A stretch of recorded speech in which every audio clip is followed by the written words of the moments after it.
Okay.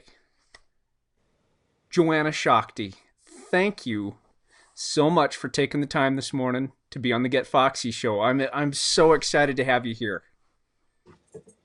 I I can't even tell you, Terry, how excited I am to be with you and what you're up to and your premise. And so thank you.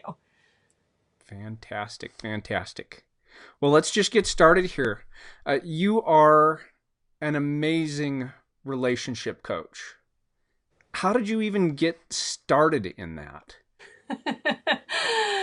That's always such a beautiful question. And the truth is the short version is I grew up in the heart of the women's movement and the heart of the divorce movement. And in a nutshell, I got some really lousy conditioning when it comes to being a woman and being in love with a man. And so all of that conditioning, fast forward to getting an electrical engineering degree and an MBA. And wait, how do those go with relationship coach? But that was one of the ways I tried to counter the powerlessness that I felt in my younger years. And in the meantime, I met 6'3", blonde hair, blue eyed, par golfer, concert pianist, Mm. valedictorian, Prince Charming, got married, and was divorced 4 years later. So all of that to bring me to a wake up call of the feminine in me and who she is and how she truly wants to show up. And what was really, really interesting is that I had no idea who she really was. And as a matter of fact, I was in denial of her. And when I had the blessing of somebody facilitating for me and waking me up and saying, "Oh, woman, feminine, she exists. I don't know how to get in touch with her, but I can sense her now."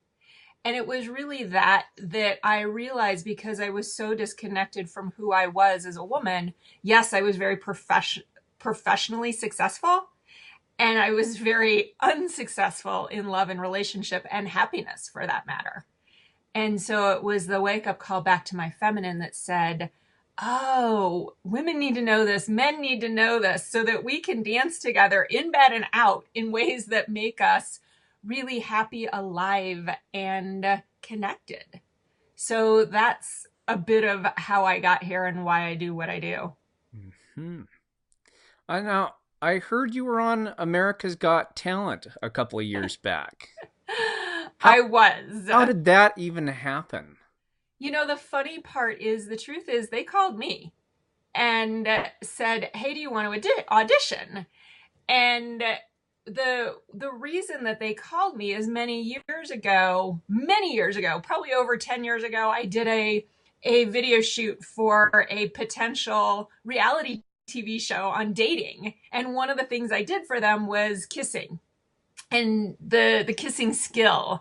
And what is so interesting out of that is that the reason I got into teaching kissing was actually from a sacred sexuality standpoint and bringing the honor and the divine to our connection in sexuality. And it's that woke me up to energy, which, doing what you do, you know a lot about how energy moves in the body. And it was like, all of a sudden, if we bring consciousness and awareness to the energy that flows in our eye gaze, in our kiss, in our hug, in our lovemaking, that changes everything. So when they said, "Do you want to share some of this with the world?" I was like, "Sure, I'll audition." And so that was the really fun opportunity to bring a couple of minutes to primetime TV of what it means to have a conscious connection and a conscious kiss. That's so much fun. I did actually get to see a little bit of that video clip, and I'm sure it's still out there on YouTube. It Uh, is. we could probably link to it in the show notes. You could. It's been interesting for me working with you because full disclosure to my listeners, I have received coaching from Joanna, and she is so intuitive. But she teaches a lot about these ideas of the divine feminine and the divine masculine.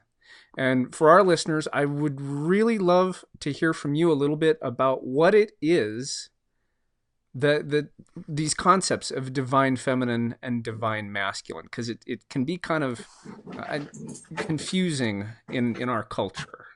It can be. And Terry, I hate saying this. My dog normally lays completely silent for hours on end. And so if you can hear her in the background, she's gotten wound up. And I don't know if it's because we're talking about energy, but I talk about energy all the time and she lays quietly. So I apologize for any of the dog noise that might be in the background. I think we'll be okay.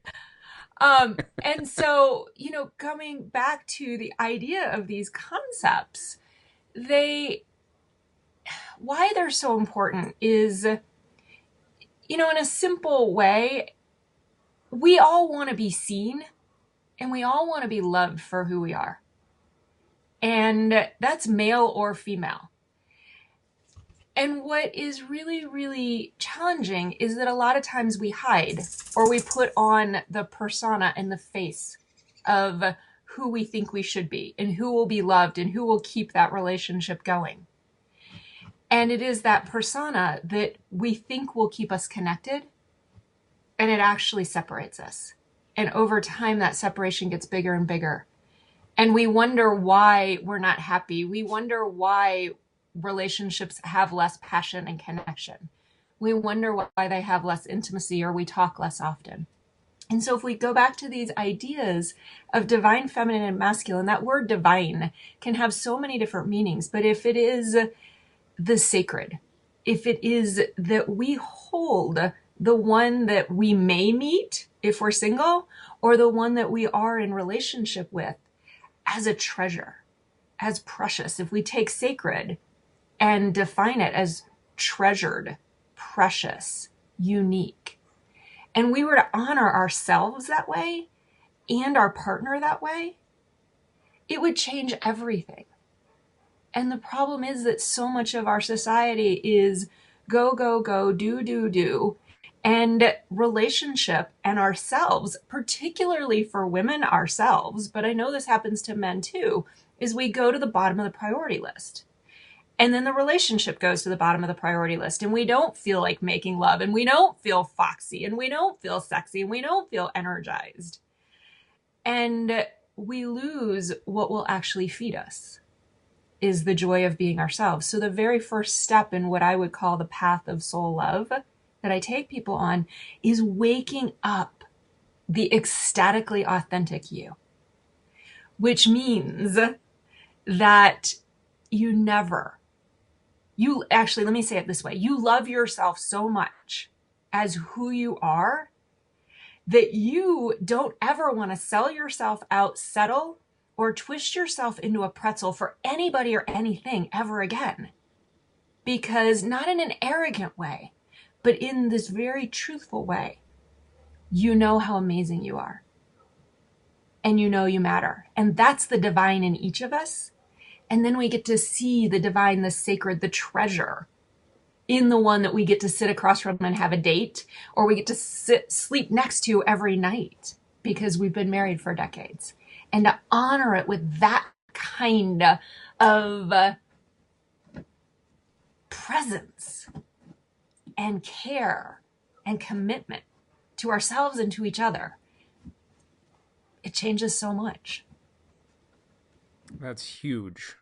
And when you're talking about self-love, this is a self-love that isn't vain and it isn't narcissistic. Mm-mm. This is something much more whole or wholesome. I'm guessing. Very much. Okay. Very much. I mean, it is,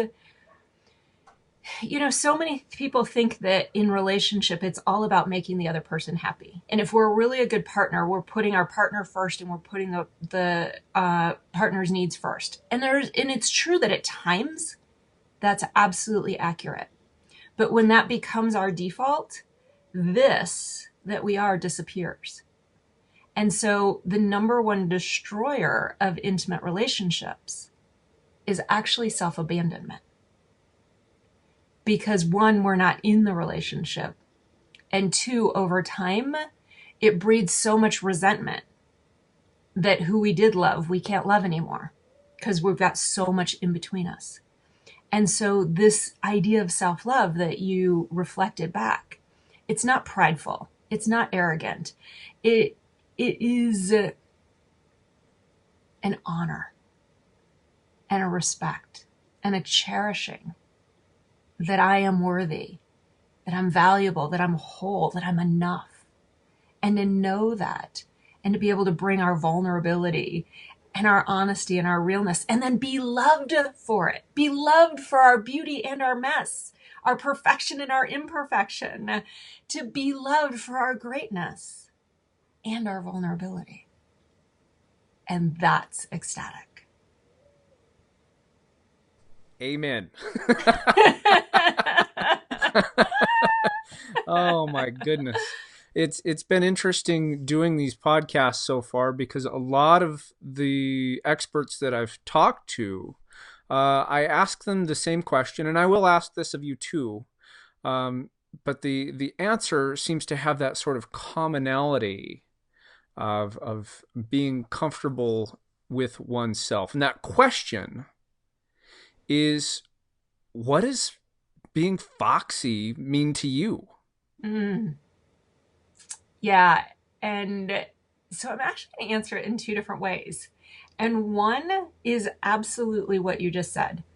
Like the light, the confidence, the presence that shows up when we are confident in our own skin, when we enjoy being ourselves. And we can only enjoy being ourselves if we let ourselves be ourselves and let go of all the shoulds and the expectations.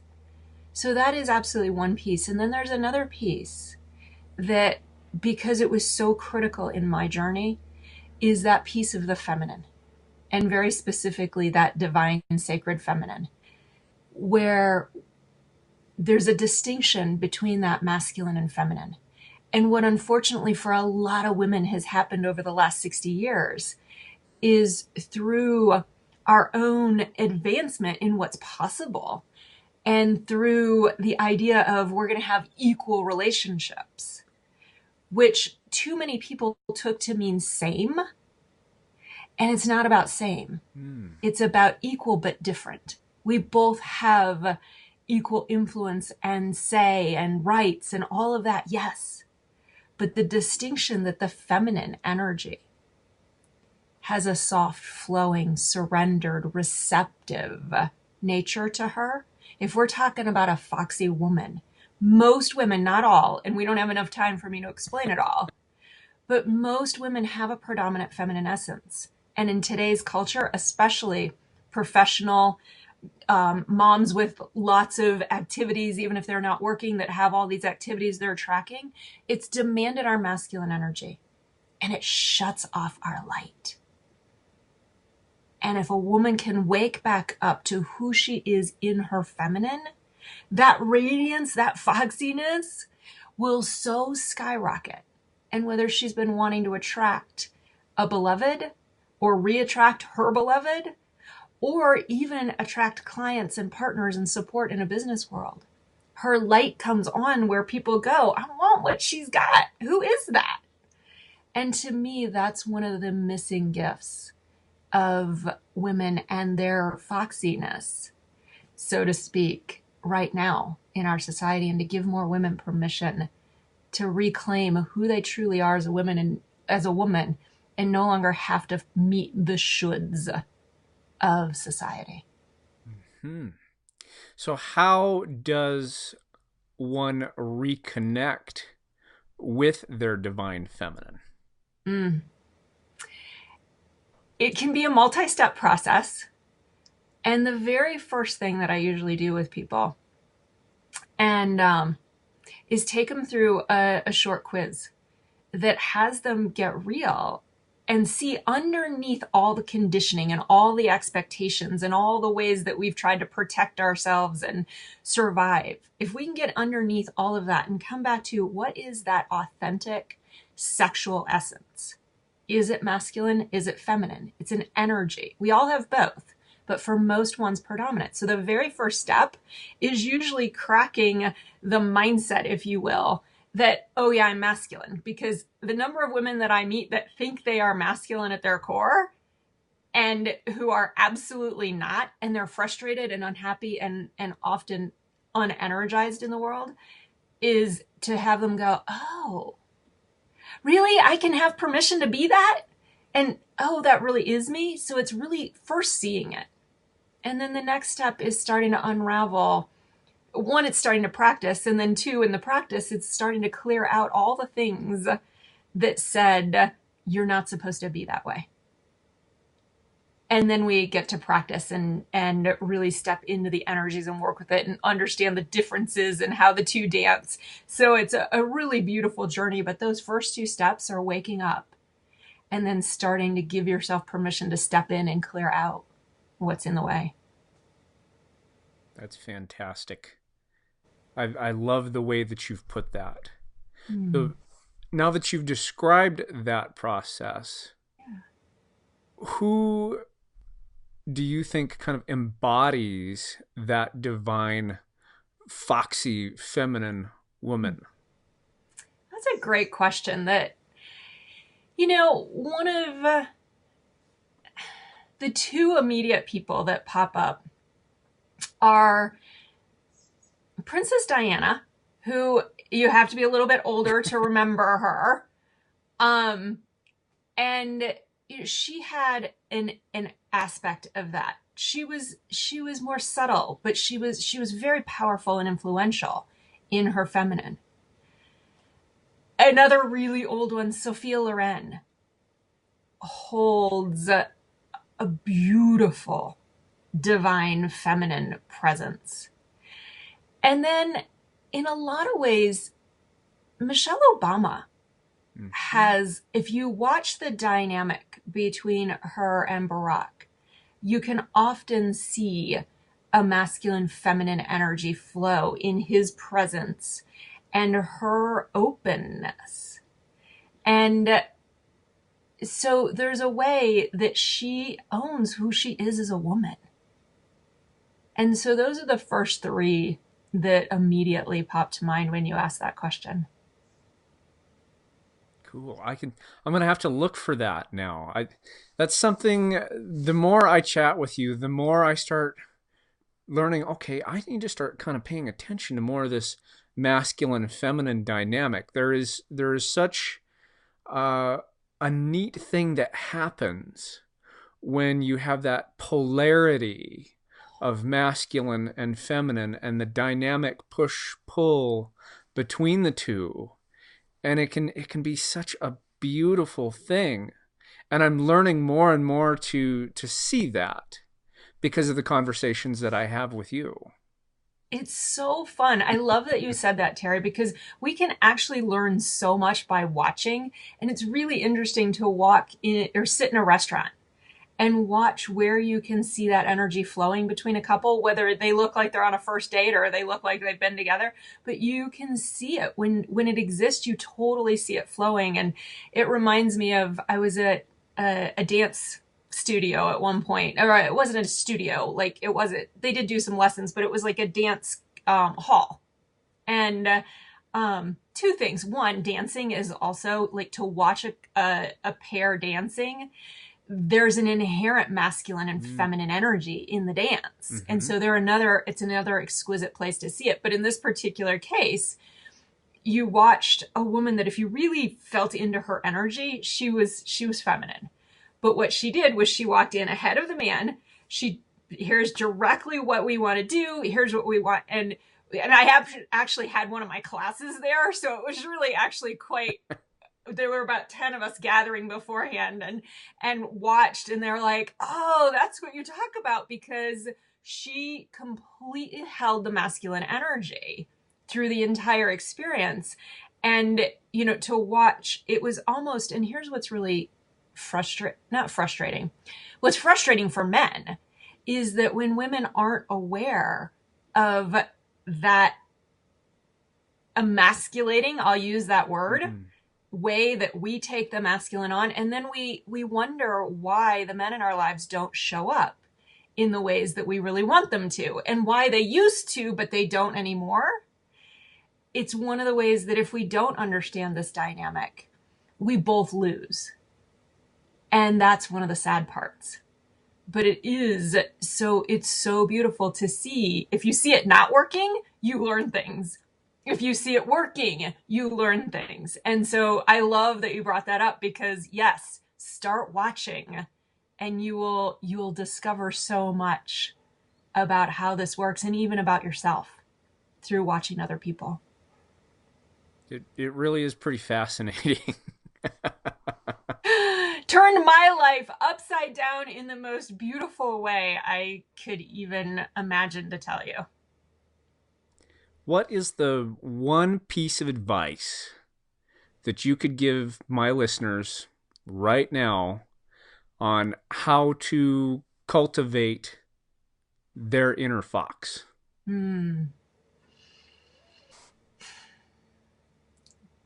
I want to say get real about the feminine energy that lives within you. Find it, build a relationship with it, discover how powerful she is, how supportive and nurturing she is to you. There's an imagination that the feminine is weak or powerless or passive. And she is so not. And so that number one thing is to find your relationship with your feminine again, ladies, and let her out, whatever it takes. Let her come alive. Let her express herself. Let you find her power, and let it serve you everywhere.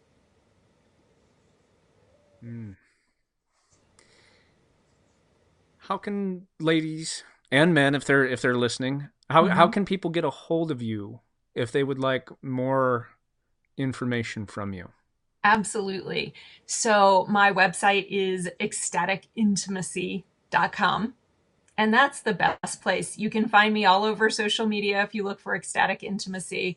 And then when you go to my website, you will find several options for free gifts. And specifically, there is one that is the Ecstatic Intimacy Jumpstart Kit. And so please feel free to explore and let me know if I can serve you personally in any way.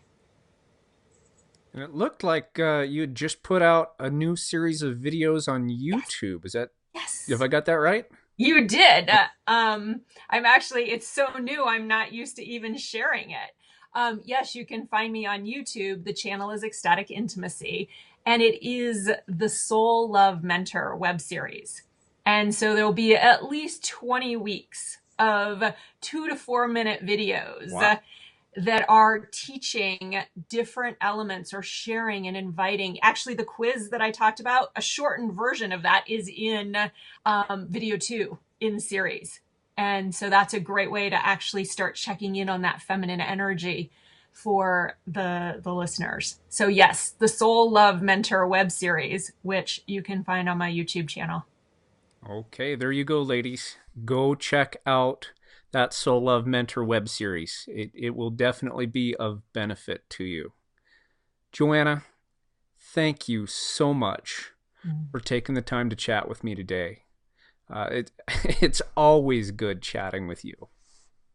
Thank you, Terry. I've been looking forward to this, and the conversation was exquisite, and thank you. And blessings on all that you do and the way that you're serving women. And I'm so glad that we can support that together.